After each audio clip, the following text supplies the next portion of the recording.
அஸ்ஸலாமு அலைக்கும், welcome to பாஹ்யா. Hi friends, எல்லோரும் எப்படி இருக்கீங்க? எல்லோரும் நல்லா இருக்கீங்களா? இன்றைக்கி எங்கள் ஊரில் எங்களுடைய ரிலேஷனோட கல்யாணம். அங்கே போயிருந்தோம். மண்டபத்தில் அஜிபா ஏறி அந்த மேலே மேலே எங்கிட்ட சுற்றிக்கிட்டு இருந்தான். அதோட அவங்க சின்ன பிள்ளைகளோடு சேர்ந்து என்ஜாய் பண்ணிக்கிட்டு இருந்துச்சுங்க. அப்புறம் மேலே ஏறி குதிக்க கொல்ல, அப்புறம் ஸ்வீட் பாக்ஸை வாங்கி வச்சு ஓப்பன் பண்ணி சாப்பிட்டுட்டு போன எல்லாத்துக்கும் ஒரு ஸ்வீட் பாக்ஸ் ஒரு ஜூஸும் கொடுத்தாங்க. அதோட வாங்கி வச்சு அவங்க அஜிபா சாப்பிட ஆரம்பிச்சிட்டாங்க. நாங்கள் கல்யாணம் முடிஞ்சாலும் நேராக வீட்டுக்கு வந்துட்டோம். கல்யாணக்கார வீட்டுக்கு சாப்பிட போல் எங்களுக்கு சாப்பாடு வந்துச்சு.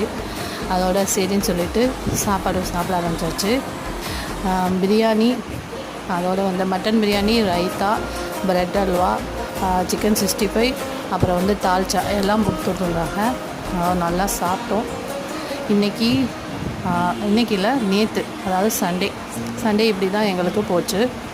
Bye friends. வீடியோ பிடிச்சிருந்தால் லைக் பண்ணுங்கள் ஃப்ரெண்ட்ஸ், சப்போர்ட் பண்ணுங்கள் ஃப்ரெண்ட்ஸ், சப்ஸ்கிரைப் பண்ணுங்கள் ஃப்ரெண்ட்ஸ். அஸ்ஸலாமு அலைக்கும்.